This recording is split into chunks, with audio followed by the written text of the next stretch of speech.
बिस्मिल्लाहिर्रहमानिर्रहीम। आज की वीडियो में एक ख़ास प्लांट देखने में जो थोड़ा हट के लगता है, इसके बारे में बात करेंगे। मेरा ये जो प्लांटर आप देख रहे हैं, बेसिकली ये मैंने मेन मदर प्लांट से कटिंग ली थी। कटिंग वाला जो प्लांटर है वो बहुत ही बेहतरीन हो गया है, अपने मदर प्लांट से भी ज़्यादा। मदर प्लांट जो मैंने नर्सरी से लिया था उसकी भी कंडीशन बहुत बेहतर नहीं थी, और जिसकी वजह से नर्सरी से मैंने बहुत ही लो प्राइस पे परचेज़ किया था। बहुत ही लर्थार्जिक कंडीशन में मैंने लिया था, और स्टेम्स जो हैं अच्छी खासी टूटी हुई थी। तो बहरहाल लाकर सबसे पहले मैंने जो है मदर प्लांट से कटिंग लेके मुख्तलिफ़ कंटेनर्स में लगा दी थी। तकरीबन तमाम कंटेनर ही बेहतरीन हो गए, लेकिन अभी भी एक कॉलोनी की शक्ल इख्तियार नहीं की। इसमें फ्लावरिंग भी हो गई है। फ्लावरिंग की ख़ास बात मैं दिखाती हूँ, ये देखें, ये कुदरत है मेरे रब की। अगर मैं दिखाऊं, ये देखें आप, पर्पल हार्ट का मैंने एक फ्लावर जो है ख़ास तौर पे आप लोगों के लिए तोड़ के रखा है, और कितनी ही मुशाबहत है पर्पल हार्ट के फ्लावर की और इस प्लांट के फ्लावर की। इंतहा यानी कि दरमियान से अगर देखें तो जैसे येलो येलो थोड़ी सी जो है स्टेम, मेरा ख्याल है पॉलीग्रेन्स इनको कहते हैं, येलो येलो जैसे येलो हैं पर्पल हार्ट में, सेम येलो कलर के पॉलीग्रेन्स जो हैं वो जो इसके अंदर भी, इसके फ्लावर में भी सेम है, और बिल्कुल सेम फ्लावर है। ये भी कुदरत है मेरे रब की।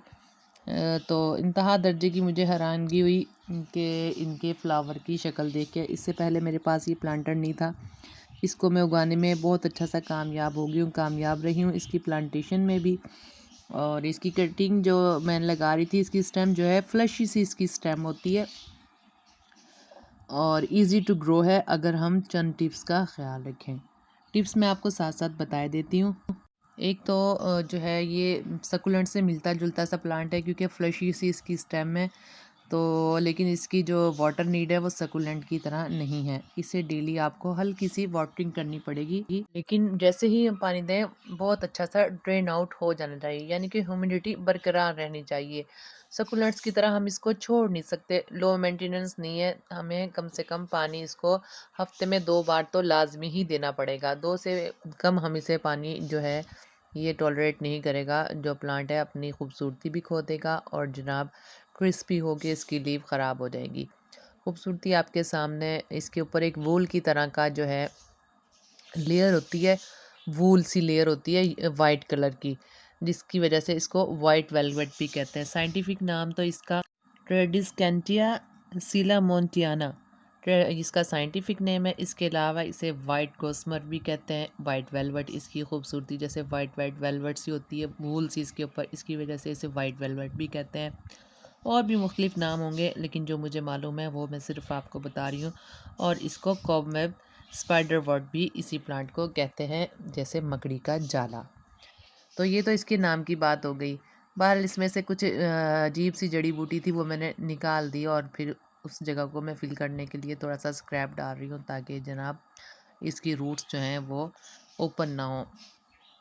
और इसके अलावा कटिंग से बहुत इजीली लग जाता है। कटिंग लगाने का सेम तरीका है जैसे मैं वीडियोस में बताती रहती हूँ। नोड एरिया यानी कि बेस से आप लीव हटाएंगे, जिस जगह से लीव हटाएंगे वो पोर्शन जो है इसका मट्टी में आना चाहिए। मट्टी वेल ड्रेन होना चाहिए।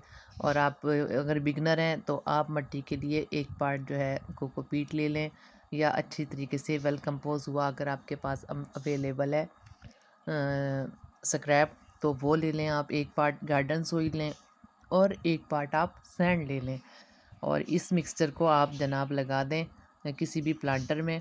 और मैंने प्लांटर भी आप अच्छी तरीके से समझ गए होंगे कि प्लांटर मैंने कैसे बनाया हुआ है। मेरे घर में प्लांटर जो हैं हमेशा रेडी रहते हैं। साथ साथ मैं स्क्रैप डालकर प्लांटर्स को रेडी रखती हूँ, ताकि फ़ौरन ही मैं प्लांटेशन कर दूँ। अच्छा, मैं ये भी दिखा रही थी कि देखें इस लीव में अभी मज़ीद जो है इसकी कलियाँ आ रही हैं। ये देखें कलियाँ अभी आ रही हैं। अब देखते हैं कि किस हद तक इसकी फ्लावरिंग रहेगी। आजकल इसकी फ्लावरिंग हो रही है, यानी कि अक्टूबर में भी। बेसिकली ये समर फ्लावरिंग प्लांट है, ठीक है। अक्टूबर में भी इसकी अच्छी सी फ्लावरिंग जो है सही तौर पे हो रही है। तो हम इसे कह सकते हैं मानसून का प्लांट भी कह सकते हैं। मानसून में इसकी कंडीशन बहुत बेहतर रही, और जो है बेहतर रहा इसका ग्रो रेट मानसून में भी। सर्दी में भी ये बेहतर रहेगा अगर हम इसको पाले से बचाते रहेंगे। और इसके अलावा सर्दी में भी कम से कम हफ्ते में एक बार इसको पानी ज़रूर देंगे, ताकि इसकी जो है ह्यूमिडिटी बरकरार रहे। अब बात कर लेते हैं इसकी लोकेशन की। फ़िल्टर लाइट बहुत बेहतर है। ब्राइट लाइट, फ़िल्टर लाइट में भी चलेगा लेकिन इतना खुश नहीं रहता फ़िल्टर लाइट में। अलबत्ता ब्राइट लाइट में ये बेहतर रहता है, लेकिन डायरेक्ट सनलाइट से थोड़ा घबराता है प्लांट, और स्पेशली गर्मी में। तो ब्राइट लाइट इसके लिए बहुत ही बेहतर रहती है। ये जनाब इसका ये मदर प्लांट नहीं है, ये मैंने एक और प्लांटर है जिसमें इसकी कटिंग लगाई हुई है। ये कटिंग भी जो है बेहतरीन जो है चल गई है। इसके अलावा इसकी कटिंग से के अलावा इसकी बेस से भी ऑफसेट निकलते हैं। इसकी प्रोपिगेशन बेस से भी हम ले सकते हैं। बेस से निकले हुए ऑफसेट्स को हम सेपरेट कर कर अलग से प्लांटर में लगा सकते हैं, जैसे कि ये मैं दिखा रही हूँ। ये बेस से निकला हुआ एक ऑफसेट है, और इनमें भी फ्लावरिंग अभी कुछ कुछ में हुई है, कुछ कटिंग्स में। मदर प्लांट भी इसका मदर प्लांट बस बहुत ही नहीफ सा है, इसकी कंडीशन बेहतर नहीं है। इसके अलावा इसके अंदर एक माला बर का जो है वो लगी हुई थी स्टेम, काफ़ी ज़्यादा मैंने लगाई थी क्योंकि गर्मियों में बहुत ज़्यादा माला बर तकरीबन ख़त्म हो गई थी। तो मैंने इसकी कटिंग मुख्तलिफ प्लांटर्स में सेव कर ली थी, तो तकरीबन सभी जगह सेफ़ है इसकी कटिंग। अब आने वाले मौसम में माला बर बहुत अच्छी सी ग्रो हो जाएगी। कल हम बात कर रहे हैं वाइट वेलवेट की। वाइट वेलवेट की ह्यूमिडिटी बरकरार रखना बहुत ज़रूरी है। अगर आप अपने गार्डन में ऐड करना चाह रहे हैं तो इन बातों का आप ज़रूर ख्याल रखेंगे, तो ही आप वाइट वेलवेट को अच्छे से अपने गार्डन में ऐड कर सकते हैं। बहरहाल हट के प्लांट है, नायाब सा प्लांट है, और इतना मुश्किल नहीं है कि आप अपने घर में लाएं और इसकी प्रोपिगेशन को एक्सटेंड ना कर सकें। हाँ, अलबत्ता फुल गर्मी में जून जुलाई में इसकी जो शक्ल है थोड़ा सा कहीं कहीं से ब्राउन होना शुरू हो जाती है। खूबसूरती जो है अपनी खो देता है तेज़ धूप की वजह से। बहरहाल हर्ट किए हुए पत्ते जो हैं आप निकालते रहें तो फ्रेश लीव्स जो हैं इसकी खूबसूरती को बरकरार रखने में बहुत ही बेहतर साबित होंगी। एक बात और वाइट गोस्मर के प्लांट के लिए, कि जब आप वाइट गोस्मर के प्लांटर को जब भी पानी दें तो कोशिश करें, बल्कि यकीनन आप पानी इसकी बेस में दें, लीव्स को थोड़ा हटाकर, क्योंकि इसकी लीव्स ही खूबसूरती हैं। फूल तो बिल्कुल छोटा सा होता है, बहरहाल फूल की अपनी खूबसूरती है, और जो कि मैंने दिखा भी दिया है कि फूल की शक्ल जो है मुकम्मल तौर पे इनिशियली जो इसकी लीव है वो निकल रही होता है जब फ्लावर, तो थोड़ा डार्क सा पिंक होता है, लेकिन फुल खिल जाने के बाद सेम पर्पल हार्ट के फ्लावर की तरह हो जाता है। तो इसीलिए फूल से ज़्यादा हमें इनकी पत्तियों की खूबसूरती का ख्याल रखना चाहिए। तो पानी बिल्कुल भी इसके ऊपर ना दें, अजीब से स्टेन आ जाएंगे, और इस पर जो आई हुई है वूल वो भी ख़राब हो जाती है, जिसकी वजह से इसको बाकी पौधे से ये हट के इसकी लीव्स लगती हैं। तो पानी जो है जब भी दें तो बेस में ही पानी दें स्पाइडर वॉर्ट के प्लांट को। सीला मोंटाना के प्लांट के लिए आप एक और भी टिप जो है वह इख्तियार कर सकते हैं। अगर आप डेली पानी नहीं दे सकते, आपका लाइफ शेड्यूल बहुत बिजी है, तो इसकी बेस में कोई ऐसी प्लेट या फिर कोई भी ऐसा कंटेनर रख दें जिसके अंदर थोड़ी मिट्टी हो, और जब आप पानी दें तो वो पानी जो है ड्रेनेज होल से उस कंटेनर में जमा हो जाए, और स्लो स्लो जो है ह्यूमिडिटी बरकरार रखने में बेहतर साबित हो आपके प्लांटर की।